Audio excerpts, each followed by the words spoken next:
The Bank of England, 25 basis points, some there, the dissenters calling for 50. What was the effect on the pound?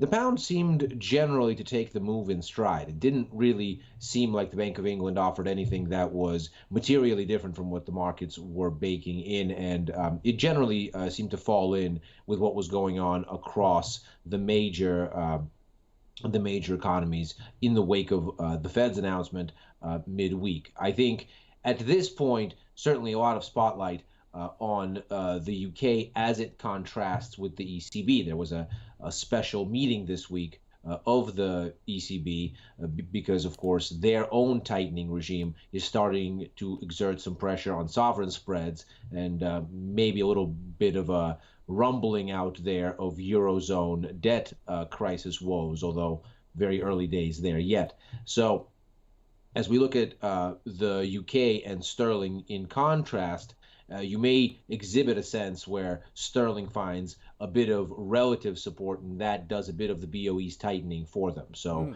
they're perhaps not as aggressive here as they look out to see what all of that is going to look like in the coming months.